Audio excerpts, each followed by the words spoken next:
Communication in all marriages is essential. A study on marriages.com shows that communication is the top three reasons why couples file for divorce. On the other hand, good communication is the foundation of a strong marriage. And when two people share life together, they must be able to talk about what they need and be able to understand and try to meet the needs of their partner from a biblical standpoint. Welcome to the Dad's Club, where we talk everything to improve and become a better person in life. My name is Pablo. Thanks for watching and listening. Make sure you like this video, subscribe if you have not already, and ring the notification button. And for those who are listening on Spotify and Apple Podcasts, thank you so much. Let me ask you a favor. Give us a 5-star review, and this will help us to create awareness for this podcast channel. God has been speaking to me about divorce.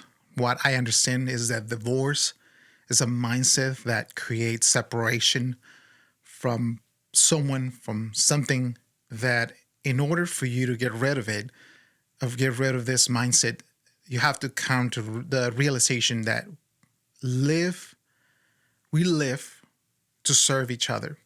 You have to realize that we are not here to be served, but to serve others, and to understand the needs of one another, to understand that your partner needs you, your significant other needs you, and people need you outside, and you need people as well. And to realize that it's not about me, it's about us, it's about you and I. I think the main issue a lot of times is that we have is it's the lack of healthy communication, and that takes us to a state of mind where couples can find solutions together and go through life together instead of feeling alone. Finding yourself alone will shut down all communication, and it will separate you far from reality that you have a partner in life that can hear you and pray for you. You have support. Look for that support system. But let me give you an example of an unhealthy communication. Let's say yelling at your spouse, not talking enough throughout the day, making decisions by yourself, making nasty comments to express yourself are all signs of unhealthy methods of communication that you need to get rid of. And they actually ditched in a marriage. Besides, when couples stop talking to each other, they can feel isolated and lonely and stop caring about one another altogether. That's how it is. And this can lead you to the breakdown of the relationship. And poor communication is one of the biggest reasons for 65% of the divorces. Practicing mindful communication to change age-old marriages mistakes can be hard. I'm not gonna say no. It can be hard, but it is well worth it, and it's worth the effort to improve and save your marriage and your relationship. And this is why communication, it's our topic. Let me ask you something. How's your communication with your significant other, with your spouse, your husband, your wife? How's your communication with your kids? This does not only apply for your marriage, but it applies for your family. But we're going to focus on the marriage today. But this question applies to every single way of your life. Starting from your marriage, this is a question that often I wish a lot of pre-marriages counselors need to ask to the young couples. And why? I went through a marriage counsel. Our counselors were amazing before I got married, of course. And they were amazing. And I remember we talked about everything: sex, money, your upbringing, stuff like that, where you come from, your roots and stuff like that. And this is actually coming from a church where we have a strong sense of family, we have a strong sense of marriage, and we support marriages between men and women. And I just remember that a lot of topics, a lot of stuff I found myself challenging challenging my thinking, challenging the way I behave. And I understood the marriage was going to be that, that is going to change you, that is going to allow you to see yourself. And when you're not willing to change yourself, when you're not willing to let go of yourself, divorce is going to be in the middle. It is simple as that. I understood that, and it's been taking me 15 years to realize all this stuff. It requires a lot of work. It requires a lot of work for myself so I can serve my spouse, so I can serve my wife. And, it's vital. It's vital to understand and have empathy for our spouses. So how are you going to have empathy for your spouse if you don't even know how to respond, how to communicate? You both have to share life together. And I think I already said it, but life happens. Circumstances happens. And they will come to you both, where the way you both communicate will have an important role to face those difficulties in how to overcome those difficulties. Marriage is about partnership, about understanding that we are together, that we are here to serve each other. Let me give you a passage. Ephesians 5:21 speaks about the essence of the marriage, that we are men and women. We are here to serve each other. We are one flesh, and we have different roles established by God, and that's exactly how marriage works. And this is for another day. I'm not gonna go further in this, but I believe creating systems are good to reach your goals, and we're gonna speak about this. How can I communicate better with my spouse? How can I understand my spouse, and how can I listen to it? Communication is not only talk. Communication most of the time is listening to the other person, listening to what they have to say. How do they behave? How do they conduct themselves? And from a leadership standpoint, you're gonna find yourself in a way that communication is vital when you want to reach your goals. But at the same time, we're not. Forgive me, I'm not putting marriage as a business, but it is a partnership between two people. It's a partnership, and when there's differences, when where there's actually something that is not, you don't agree with the other person, there's going to be stuff in the middle, and you have to address them. And that's why communication is so important for you both to understand that if you don't reach your goals together, you're never going to win in life. It doesn't matter if you're Christian. It doesn't matter if you believe in God. You have to get rid of mindsets.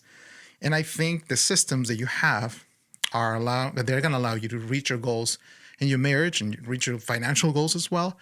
And let me tell you why. Everyone can have a goal, but it's how your systems are executed that is going to allow you to have success reaching your goals. Let me just say it again. Everyone has a goal. I have a goal. You have a goal. Personally, I have a goal. Financially, I have a goal. In my marriage, me and my wife, we have goals to treat each other well, to talk to each other with respect one another, love each other.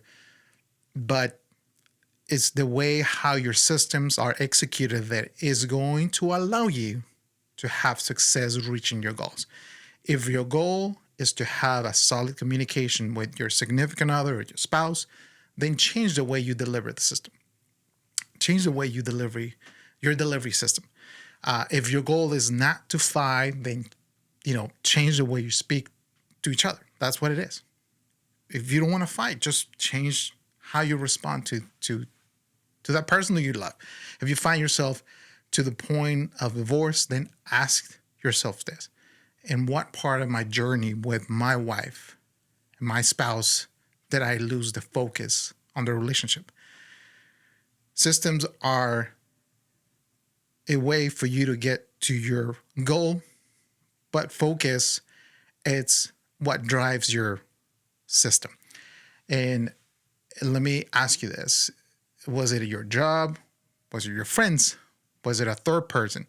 Was it something? Just find it. Just don't sit down and cry about it.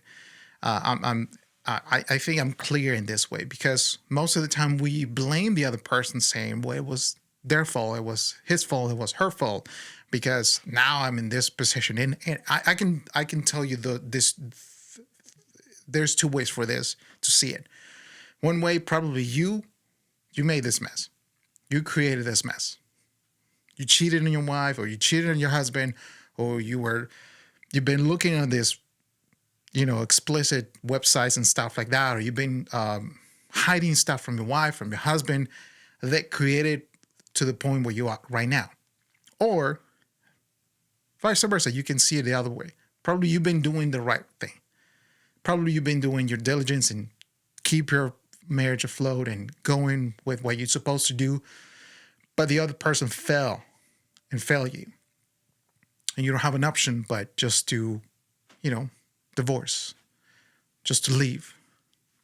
But I think it goes both ways. You cannot sit down and cry about it. Just do something about it. It goes, this chat, this podcast is for both parties. You cannot sit about it and just cry of what happened. You cannot sit about and think, oh, probably it's my fault. Just, you have guiltiness in you. I don't want to put that guilt into you, but I have to tell you, stand up, get up, do the work, and get rid of this mindset. Like I said, do the work, people. If you find yourself distracted by explicit websites, like I said, if you find yourself distracted by paying attention to spouse instead of having a conversation, please listen to this. For you, I have an answer. Look for God's will. Look for God's will in your life to make a remarkable change in you before you can fix anyone.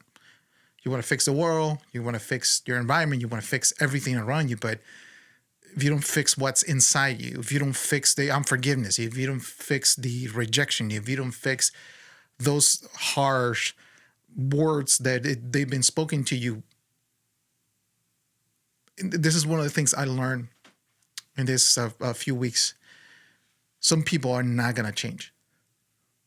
Some people are not going to change. And you have to be okay with it. Some people are just going to stay the same way. And you have to be okay with it. That doesn't mean you have to stay with them. That doesn't mean you have to live with them. And if you find yourself in a home where you're physically or mentally or verbally abused, some people are not going to change. Not even if you leave the house, if you leave that home, they're not going to change. They're just going to keep on going. Why? Because they don't want to do the work. Because they found themselves that it's hard to change stuff. It is hard to work on things that you don't want to get rid of. So I'm just inviting you. Look at these two sides. But if you're looking for something, if you're looking for a change, I invite you to take matters into your own hands and look for God's will. Look for God's will in your life. He'll make a remarkable change in your life. Not just read it, understand it. God is speaking to you today. And if you can actually fix this, you can fix anyone. Why? Because you're not going to be looking at everyone's mistakes. You're going to be looking to serve other people. And it's going to stop you from being distracted, to love your spouse, to love people, to love outside. And that's okay. And I can tell you this. If you come to tell me, Pablo, why are you talking about God right now when my marriage is doing terrible? Well, just one reason. God created the institution of marriage. And if he created that, then he knows more than me and how to fix my problem and how to fix your problem. Our biggest mistakes when it comes to live a life is to take God out of the equation. Let me say it again. My big mistakes and our biggest mistakes as human beings is when it comes to live a life is to take God out of the equation. Just come back and listen. Psalms 119, 114 says, "You are my refuge and my shield. and your word is my source of hope. So if you try to find hope today, do what I'm saying. You can't just ignore what God has to say about your situation, because he's the one who creates life. He's the one who gives you your life. He's the one who created you. And you cannot deny the facts and the evidence around you. The Bible says that everything was created by God. And if you don't see the nature, you don't see what's around you, then you're fooling yourself.